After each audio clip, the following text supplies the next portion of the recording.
By the time I found out my boyfriend was the heir to a New York dynasty, I was already pregnant with his child. News of his engagement to a socialite from an equally powerful family was trending everywhere. I tore up my pregnancy test results and left a note. Not only did you pretend to be poor, now you want me to be the other woman? We're done, you cheating scumbag. 3 days later, I was sunbathing on a small island in the South Pacific. A pair of hands settled on my stomach. A man's voice nibbled at my ear. So baby, having fun with the whole running away pregnant thing? Just one more bite, sweetheart. See, you finished it all. Such a good girl. Don't cry, don't cry. Drink your milk, and then we'll go to sleep, okay? How am I dreaming about him again? I woke from the steamy dream, my face burning. It was all Ethan's fault. How could he not leave the house for a whole month? I slapped my cheeks lightly, trying to chase away the chaotic memories of that month-long haze. He insisted milk would help me sleep, and made me drink it every night. But drinking too much milk just makes you gassy. And now, my stomach was all bloated from it. I floated over to the floor-to-ceiling windows and pulled back the curtains. The turquoise sea and golden sand washed away some of my frustration. I took a deep breath. The island was 2 hours ahead of the time back home. He was probably sleeping soundly, holding his fiancée. I touched my still flat stomach. Whatever. We broke up, I have the baby, and it would be great if I could stop dreaming about him. It's only been 3 days. It must be withdrawal. Tonight, I definitely won't dream about him. I drifted downstairs to find some food. The hotel breakfast was a huge spread, and it was included in the room price. I dug in, determined to get my money's worth. After this, I'm hitting the beach. Last month, we were always cooped up in the room. During a break, I whined that I wanted to get some sun, and he carried me out to the swing on the balcony. In broad daylight. On the balcony. I called him a pervert. He was completely unashamed. Proud even. And then he got back to work. After eating until I was more than full, I let out a little burp, changed into my new bikini, slathered on sunscreen, and strolled down to the beach. I lounged on a beach chair, sipping a sparkling water while Googling early pregnancy tips. For days ago, I wasn't feeling well, so I went to the hospital. After a few referrals, I ended up in the OB/GYN department. The doctor calmly pushed up her glasses after the exam. You're pregnant, she said, completely unfazed. I blinked. Really? The doctor nodded. I was so happy. I grabbed the report, excited to tell Ethan. He had just proposed to me a little while ago. This was double the good news.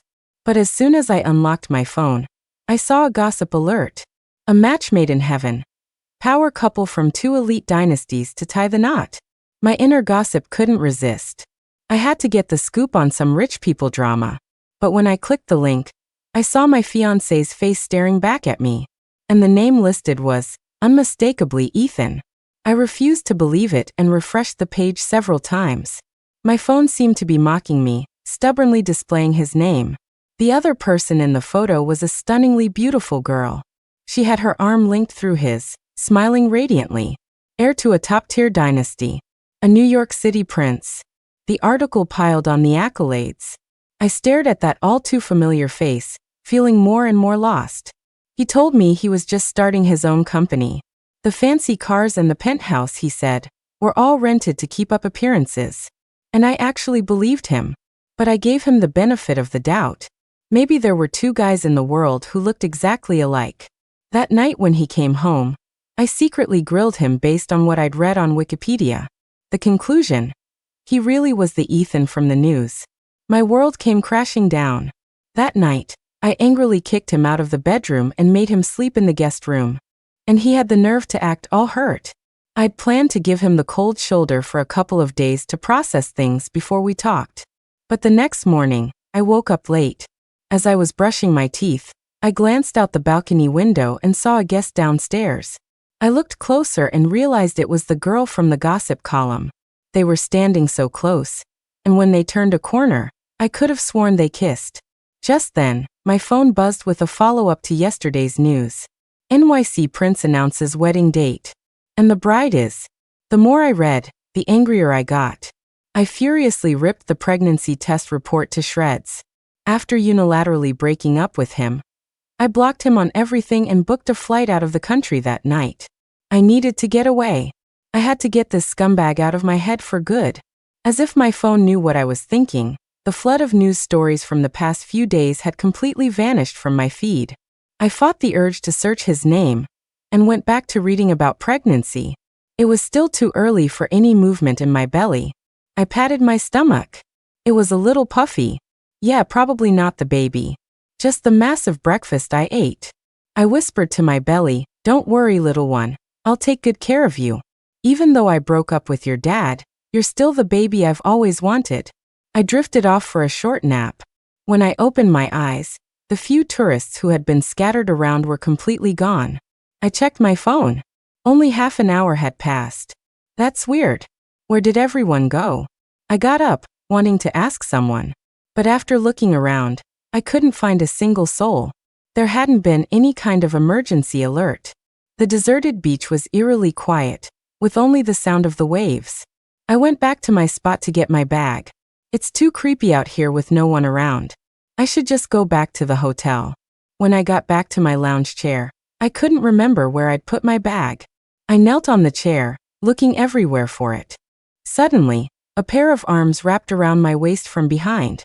A huge shadow fell over me, completely enveloping me. I froze, not daring to move. A man's voice, lazy and deep, murmured, "Looking for something?" I held onto the back of the chair. "My bag. Find it." I shook my head. Then I remembered he was behind me and couldn't see. "No," I whispered. His voice was huskier now, his hands growing bolder. "Of course you can't." I hid it. "What?" I whipped my head around to confront him, but he was so close that my lips pressed against the side of his face. Ethan's eyes were brimming with amusement.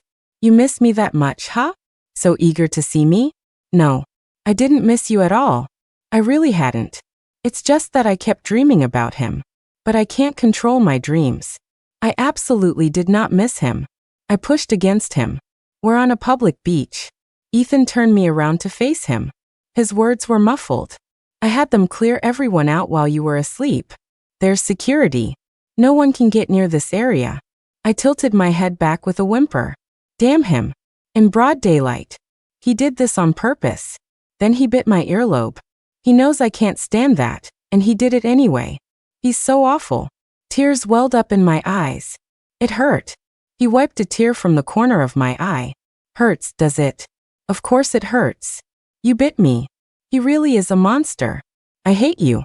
I'm never speaking to you again, you scumbag." He laughed and pulled me onto his lap. "I'm the scumbag? Who's the one who blocked me and fled the country without a word?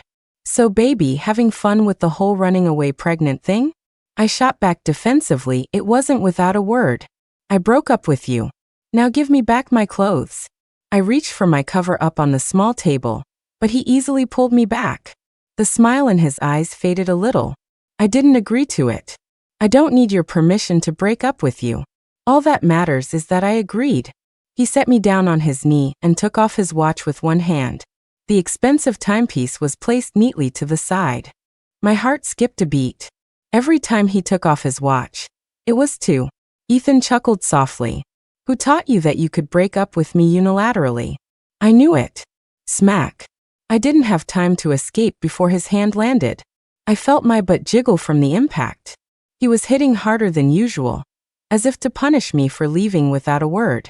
20 times. You count. You know the rules, Mia. I bit my lip. "I'm not doing it." "We broke up. You can't punish me." His hand fell again. Ethan said casually, "If you're not going to count, we'll start over." I twisted my head to fight back. "You can't start over. That was two already." He raised an eyebrow. "So what's next?" I mumbled, humiliated. 3. He just watched me. And? Tears streamed down my face. "Thank you, Daddy. Why did I ever agree to this stupid rule?" Ugh. Ethan was finally satisfied. He leaned in and kissed me. "Good girl. Now don't lose count." Ethan came prepared. He'd already planned out my punishment before he even got here. He even brought the ointment. After 20 swats, I buried my face in his chest, fuming, as he carefully applied the medicine. "Does it hurt?" "Of course it hurts." He was especially rough today. Good. It's supposed to hurt. Still want to break up? I thought about the way he talked to other women. So gentle and polite. But with me he's just a rude, mean brute. I turned my head away. Yes. He pinched my cheek. Got some fight in you, huh? Ethan draped my cover up over me and carried me back to the hotel. I started to panic a little and reminded him I'm pregnant. He nibbled my ear. There are plenty of ways to punish you without hurting the baby. Don't be scared. Excuse me? My butt still stings. What do you call that if not getting hurt? I had underestimated him. I begged him, but he said we couldn't because I was pregnant. Tears streamed down my face. I was miserable. He was clearly struggling too, but he still refused. Ethan kissed my tears away. Okay, don't cry. It's my fault. But we really can't right now. I didn't want to look at him. I rolled over, turning my back to him. He wrapped his arms around me, his hand resting on my stomach. Ethan's voice was soft as he painted a picture of our future. When we get back, we'll get our marriage license first. Do you want to have the baby and then the wedding, or the wedding first? If we do the wedding first, it might have to be a bit simple, I'm afraid. He sighed. The dress was ordered 3 months ago. We'll have to get it altered now. He started planning 3 months ago? I drifted off, my mind hazy with sleep. Just as I was about to fall into a dream, it hit me. Wait. I broke up with him. How are we suddenly talking about getting married again? But I was too tired to think about it. An endless wave of drowsiness pulled me under. Maybe it was because he was there. That night, for the first time in a while, I slept soundly without a single dream. I woke up later than Ethan. He was in the shower. I hugged the blankets to my chest and patted my cheeks. How come other girls in these stories get to run away for months before they're found? I was only gone for 3 days before Ethan caught me. These novels are so unrealistic. As I was having my little existential crisis, Ethan's phone started ringing. The contact name was just 2 words. Sophie. I froze. Sophie. That was the other name from the news. It was 6 in the morning here, which meant it was 4 a.m. back home. Calling Ethan at 4 in the morning. I bit my lip, picked up his phone, and knocked on the bathroom door. You have a call. Ethan opened the door immediately. He was still covered in soap suds. I quickly squeezed my eyes shut. He pinched my cheek with his sudsy hand. Can you answer it for me? Put it on speaker. Oh, me answering Sophie's call, isn't that a little weird? But I did as I was told and hit the answer button. The moment the call connected, a girl's crying came through the speaker. She sobbed. I broke up with my boyfriend and got in a fight. I'm at the police station. Come get me. I pressed my lips together. Ethan picked me up. The sudden movement made me let out a short gasp. The crying on the other end stopped. What was that sound? Ethan scooped up a handful of water and let it trickle over my collarbone. That's your sister-in-law waking up. I'm not in the country. Call my assistant. He glanced at the time, his tone sharp. Sophie, it's 4 in the morning and you're in a holding cell after a fight? You're just as much trouble as your sister-in-law. You're cut off for the month. Hey, I think he was talking about me. What does this have to do with me? The girl on the other end started crying even harder. I just got my heart broken and you're cutting off my allowance? Do you even have a heart? Ethan scoffed. Throwing your life away for some guy. This time, it's just your allowance. Next time, I'm freezing your bank accounts. He gestured for me to hang up. He seemed really angry, so I stayed quiet as a mouse, cooperating with whatever he did next. Ethan wrapped a towel around me and kissed me, praising me. Why are you being so good today? I didn't say anything. He stroked my head. Does it still hurt? It didn't hurt anymore after a night's sleep. He always knew his limits. It wasn't about causing pain, the punishment was more about the humiliation. Especially making me say thank you, Daddy, every time I counted. The pervert. Hitting me and making me thank him for it. The nerve. Since it doesn't hurt, let's talk about our problem. I looked up at him, confused. Ethan tilted my chin up. Why did you break up with me? Did you come up with a good reason in the last 3 days, baby girl? Ethan and I had been together for almost 2 years. I met him when I was a senior in college. The printer in my professor's office broke, and I was the only one there. I messed with it for ages but couldn't fix it. He was just passing by the door when I roped him into helping. Do you know how to fix printers? I asked. He stared at me for a long moment, then a slow smile spread across his face. No, but I can give it a shot. He looked so confident that I actually fell for it. And true to his word, after half an hour of tinkering, Ethan managed to break the printer completely. I stared at the pile of parts that wouldn't go back together, and my world crumbled. It was just malfunctioning before. Now it was a pile of garbage. I hated him. He cost me $849. I was so mad I just turned and walked away, never wanting to see his face again. But 3 days later, I saw him again. I was at an event with my advisor, and Ethan was an invited guest. After the event, he got my number, saying he wanted to pay me back for the printer and offer a sincere apology. Somehow, one thing led to another, and we got to know each other. He asked me out to dinner, to the movies, and even helped me find a job. He was a good guy. When I friend-zoned him, his face went dark. The movie theater was packed that night. On the big screen, the main characters were resolving their issues and confessing their love. In a dark corner, he pinned me against the seat, and we shared our first kiss. I had no idea how to kiss, and neither did he. It was just a messy muddle. I tried weakly to push him away, but amidst the laughter from the audience, Ethan nibbled my ear. Mia, I don't want to be a good guy. I want to be your boyfriend. I thought about it. Having a boyfriend didn't sound so bad. And just like that, we were together. He was the perfect boyfriend. Handsome, in great shape, and he always put me first. He was just a little kinky. Well, that wasn't really a flaw. I kind of liked it. His only problem was that he was too rich. Ethan is 3 years older than me. When my advisor saw me, a college student, dating a working professional, she'd sigh and tell me to be careful. She was always warning me not to get scammed, saying that men like him love to play games with naive college girls. I never paid her much attention. What could he possibly scam me out of? It was just a relationship. There was nothing to lose. We rarely fought. After 2 years, it still felt like we were in the honeymoon phase. 2 months ago, he proposed. My first love was going to become my husband. My love life felt perfect. And then I discovered his secret. It all clicked into place. My advisor was right. A rich guy like Ethan was just messing with me for fun. So I ran.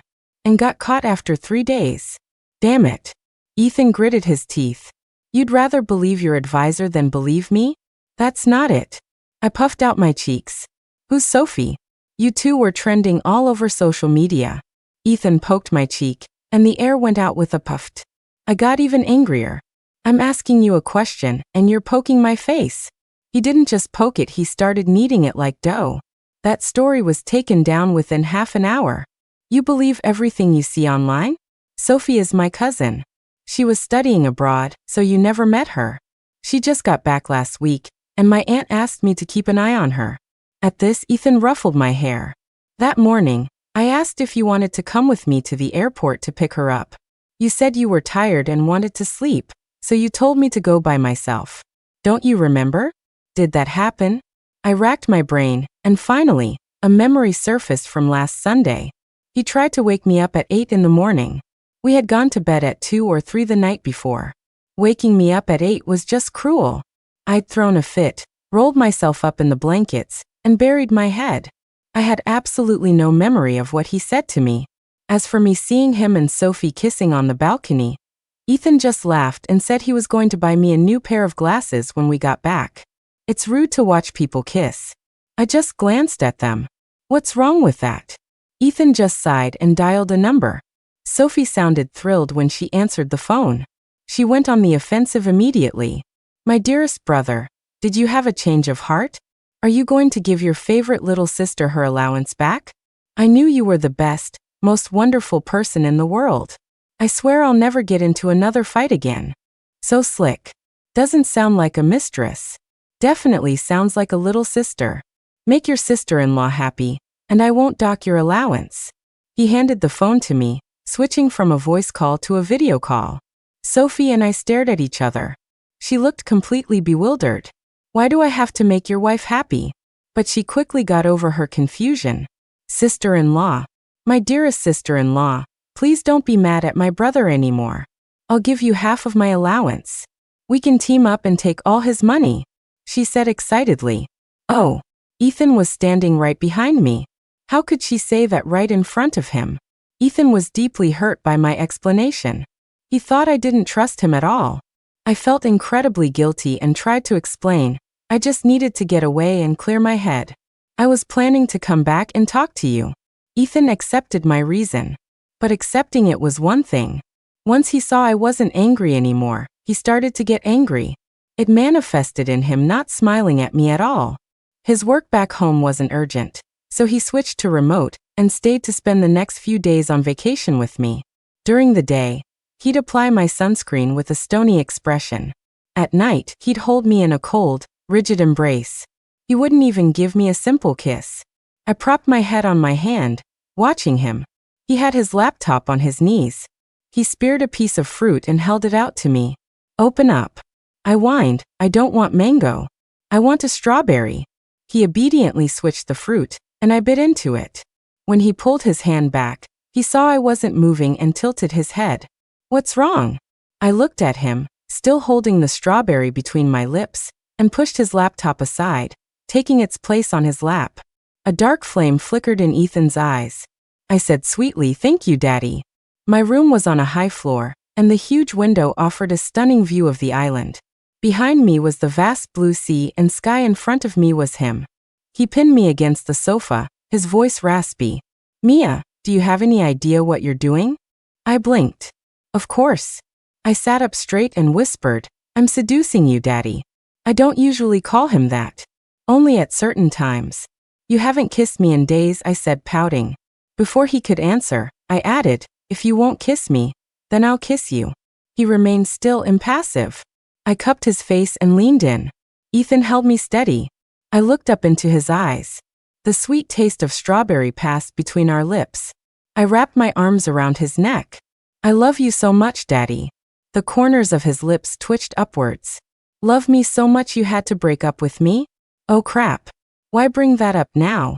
Relying on memory, I reached for a strawberry from the fruit bowl, bit off the leafy top, and tilted my head. "Want another bite, Daddy?" Ethan's eyes darkened. "Yes. Then let me feed you. The strawberries are extra sweet today."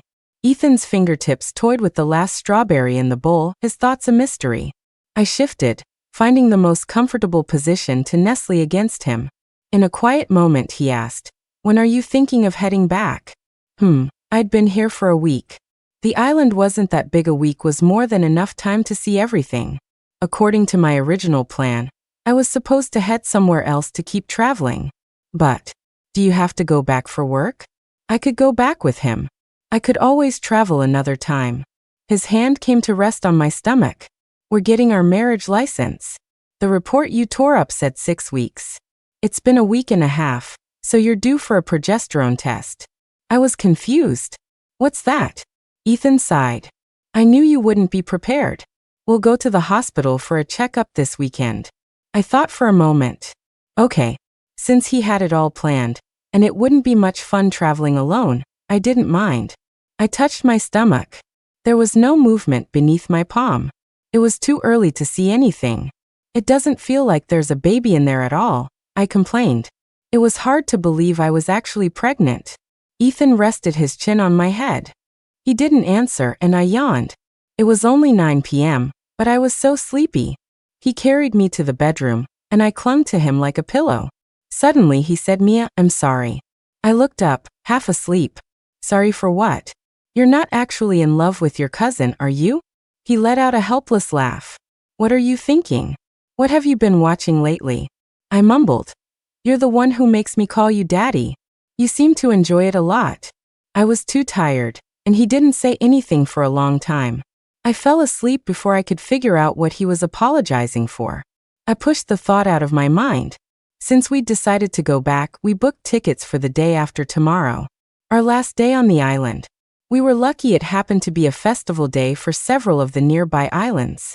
The streets were filled with tourists of all kinds. I held up a colorful, ethnic-style shawl and asked Ethan if it looked good. He draped it around me, had me do a little spin, and said thoughtfully, The blue one from before suited you better. I pouted. But the orange one is so pretty too. You can wear it next time, he said, taking my hand. See anything else you like? We browsed the stalls, buying a bunch of touristy souvenirs. Most were handmade by locals. Some were a bit rough, others more delicate. The only disappointment was a little figurine I fell in love with. Ethan turned it over and on the bottom, it said Made in China. He raised an eyebrow. Still want it? I was so annoyed. Even in a place like this, there were fake handmade goods. I was curious about everything I saw, but Ethan, in contrast, seemed completely unfazed, like he'd seen it all before. He just held my hand and followed me around. As evening fell, all the things I bought were sent back to the hotel, and we went to a local tribal celebration. For a small fee, you could get a beautiful, hand-woven flower crown. Plumeria flowers of all colors were braided into a wreath, and Ethan placed one on my head. People sang and danced around a huge bonfire, and the whole beach was filled with a joyous energy. I rested my chin on my hands, watching everyone dance. A girl came over, excited to see a fellow tourist from home, and invited me to join in. Ethan declined for me. My wife is pregnant. Oh. The girl looked disappointed, then her curiosity took over. How far along? You don't look pregnant at all. Are you guys on your honeymoon? No, I was on the run. I was too embarrassed to say that, so I let him handle the small talk. Ethan nodded. 7 weeks. And yes, I brought her out here to relax. Our spot was a little ways from the central bonfire. The light was dimmer here. The distant flames flickered across his face. He was dressed casually today, which softened his usual sharp features. When he mentioned me, he glanced over, and I smiled at him. He gently ruffled my hair. The girl whispered, "Wow, you're giving this single girl a complex. I'll leave you two alone. Have a great honeymoon." I smiled at Ethan. "You're being so sweet today." He squeezed my hand. "When am I not? When I make him mad. He can be really scary then. And in bed. He's scary in bed too. And if you combine the two, it's even more terrifying. He's scariest when he takes off his watch and tells me to start counting." I stood on my tiptoes and gave him a quick, light kiss. "Why does it always feel like you're nicer to other people than you are to me?" He lowered his gaze and tilted my chin up. "Is that so?" I nodded. "Yeah. What kind of nice guy forces someone to look at them by grabbing their chin?" Ethan leaned down and deepened the kiss. "Because my Mia likes it this way." Who's the one who's always trying to get a rise out of me, practically begging to be punished? Hey, he's lying. Am I that kind of person? It's totally his fault. Ethan warned me not to use my pregnancy as an excuse to tease him relentlessly. I wouldn't be pregnant forever. I completely ignored him. I'll worry about the future later. Right now, I just wanted to see that vein pop in his forehead as he fought for control. He threw his head back, calling my full name, which was rare. "Mia, stop playing." I blinked. "No." He grabbed his tie and used it to bind my wrists. My eyelids fluttered. He rolled me up in the comforter like a burrito and went into the bathroom himself. I listened to the sound of the running water, looked down at my wrists and sighed. He had tied it loosely. I could easily slip my hands out. Ugh, his self-control is way too good. When Ethan came out of his cold shower and tried to hug me, I complained he was too cold and wouldn't let him. This time, he didn't indulge me. He pulled me forcefully into his arms. "You're staying right here." "Fine. I guess I'd better behave." "Behave? Not a chance." I fidgeted, and in retaliation, he kneaded and squished me like I was a piece of dough. I hugged a pillow and protested. "You were so sweet when you were trying to win me over. I was completely fooled by your act." He wiped some water from his fingertips. He eyed me. I'm not talking to him. He wrapped his arms around me and I wiggled my way out. He pulled me back and I wiggled out again. After a few rounds of this, he held me firmly in place. "Stop playing. If you don't sleep now, you won't be able to wake up for our flight tomorrow morning." I finally closed my eyes. When he was beside me, I rarely dreamed about him anymore. Maybe I was just exhausted today, because I dreamed about him again. This time, it wasn't one of those blush-inducing, steamy scenes. It was from when we first started dating. It's hard to believe even for me, but we were so innocent back then. We just held hands. We barely even kissed.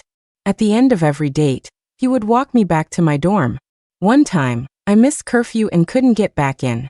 Ethan suggested we go to his place. I was so nervous, my heart was pounding. Okay, I squeaked. When he wasn't looking, I was frantically Googling what to do the first time you go to your boyfriend's house. The search results were all tips on how to meet the parents. I deleted a few words. What to do first time with boyfriend. The results this time seemed a little more on track, but also not. They were all a bit suggestive. I snuck glances at him in the car, and his sharp eyes caught me. He turned my head to face him. What are you looking at, Mia? My eyes darted around. Haha, nothing. Definitely not staring at you. Besides, I can't see anything through your clothes anyway. And what exactly were you trying to see, Mia? He asked. I stared at my own lap, realizing I'd said the wrong thing. The more you say, the more trouble you get into. Better to just shut up. I spent the next 15 minutes in a nervous wreck, running through all the possible scenarios in my head. When we got to his place, I saw he lived in a massive penthouse. A huge apartment, naturally, has lots of rooms. He also had a housekeeper, who greeted me warmly. You must be Mia. Your room is all ready. Let me show you. That's when I realized that when he said he was taking me home to sleep, he literally meant just to sleep. His room was on one side of the apartment, and the guest room was on the other. An entire living room separated us. After the housekeeper left, I asked Ethan, "Why is my room so far away? Are you afraid I'm going to jump you or something?" Ethan gave me a rare kiss on the cheek. "Go get some sleep," he said. "I'm afraid I won't be able to control myself." Unbelievable that we actually had such an innocent phase. On the plane, I recounted this story to Ethan. He just tucked a small blanket around me. "Yeah, I used to be a very innocent guy. You corrupted me." "What?" "He's the one who corrupted me. How dare he turn it around on me?" Before we deplaned, Ethan bundled me up in what felt like 3 layers of clothing.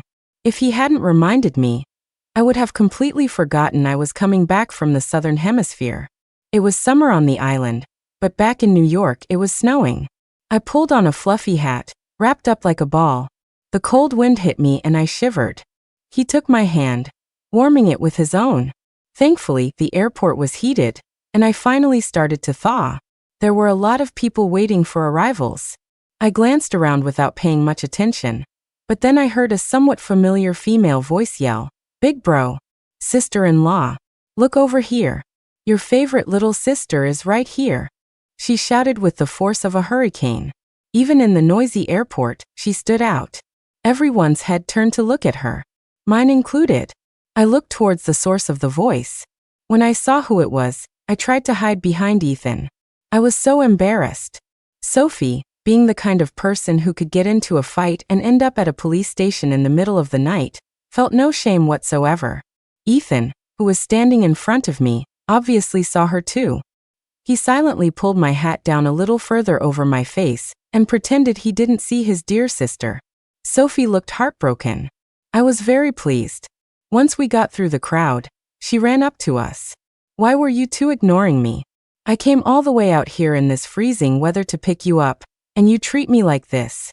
Ever since Ethan had called her, she had added me on everything and had been checking in on me constantly, probably hoping to use me to get back into Ethan's good graces and get her allowance back. Naturally, I had told her when we were coming back. She never mentioned she was coming to the airport. Sophie clutched her heart. "I was trying to surprise you, and you're not even a little bit grateful." "It was more of a shock," I muttered. Ethan backed me up. "You scared your sister-in-law. You can kiss next month's allowance goodbye too." The series of emotions that crossed Sophie's face could have been a masterclass in acting. Disbelief, pain, despair. The transition was seamless. "You have no heart," she wailed. I silently pulled my coat tighter. Ethan must have thought I was cold, because he tucked my hand into his pocket. A man's body temperature always seems higher than a woman's in the winter. My hand was freezing, and his was warm. I smiled at him. Beside us, Sophie shrieked, "Enough, you two. Stop it.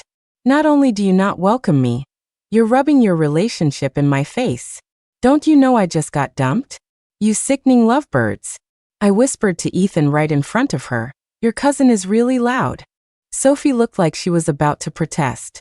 But Ethan's one word shut her up: allowance. Sophie wilted like a sad, forgotten vegetable and trailed behind us silently for the rest of the way. She looked so pitiful that I felt bad for her. In the car, I tried to make conversation. The moment someone talked to her, she sprang back to life. She chattered on and on about her drama. I poured her a glass of water. After she finished her story, she remembered to ask me, "Can I be a bridesmaid at your wedding?" "I might not have a wedding," I replied. 2 pairs of eyes shot towards me. I was confused. "What's wrong?" Ethan's grip on my hand tightened. Sophie swallowed hard. "If you don't get married, what's my brother going to do?" I rested my chin on my hand. "We'll just get the license. Isn't a marriage license all that really matters anyway?" For once, Ethan was blunt. "Why don't you want a wedding? Are you ashamed of being seen with me?" Huh. Where did he get that idea? The baby isn't due for another 8 months. I'll have to take care of the baby. I don't want to plan a wedding. It's too much trouble. Ethan relaxed his grip. "You don't have to plan it." I thought women were the ones who were more excited about weddings. Why did Ethan seem so insistent on having one? I gave in. Oh, fine. If he wanted it that badly, I might as well make him happy. We got our marriage license on the winter solstice. We passed out wedding candy to the people we met at City Hall. We signed our names in our respective spots and took our picture.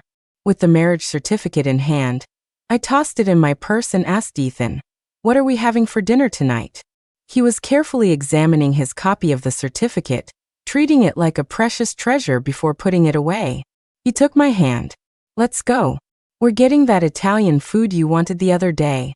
Besides us, there was only one other couple getting married at City Hall today.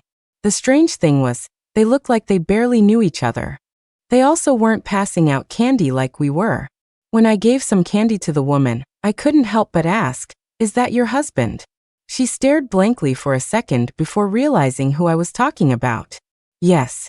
As if she knew what I was thinking, she added, "We're at that age. We met through a matchmaker.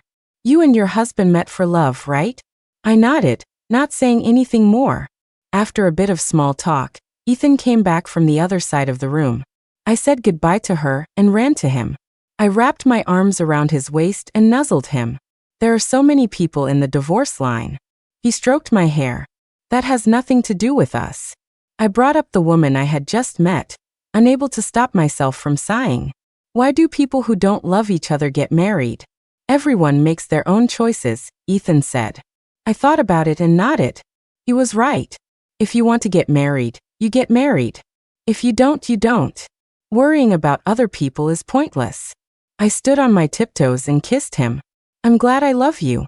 He stood still for a long moment. I kissed him again. "What is it, Daddy?" He bent down and captured my lips. Making out in a public place like City Hall probably wasn't the best idea. But this was City Hall. All around us, there were only good wishes. Ethan held me tight. "I love you too." My pregnancy wasn't as difficult as it is for some women. Other than being exceptionally sleepy, I didn't have any morning sickness or swelling. I basically slept my way through the pregnancy as the baby got bigger and bigger. Ethan was a wonderful husband. He handled every single thing related to my pregnancy. When I went into the delivery room, he didn't wait outside. He chose to be in there with me. He wasn't much help, but when I felt my strength fading, seeing him by my side filled me with a strange sense of warmth. I passed out to the sound of a baby's cry. Ethan waited by my hospital bed until I woke up. When he saw my eyes open, I wasn't crying, but he was. It was the first time I had ever seen him cry. It was fascinating. I wiped away his tears with my thumb. "How long were you waiting?" "Just a little while." Liar. It was daytime when I went into the delivery room. Now it was completely dark outside. The delivery was smooth. I wasn't in there for long. He must have been waiting for a long time. "How's the baby?" "She's healthy." "A girl." "I just saw her." "She's sleeping." He gently hugged me. "You worked so hard, Mia." "Sleeping, huh? So I can't hold her and play with her. Looks like I won't get to see the baby for a little while." Hearing his last words, my eyes lit up. "So since I worked so hard, does that mean you'll tear up that little list you've been keeping?" He had a small notebook where he recorded every time I teased him during my pregnancy, with specific details. He said he was going to get his revenge for all of it after I gave birth. It was terrifying. Ethan froze for a second, then smiled. Nope. Not a single one gets erased. The end.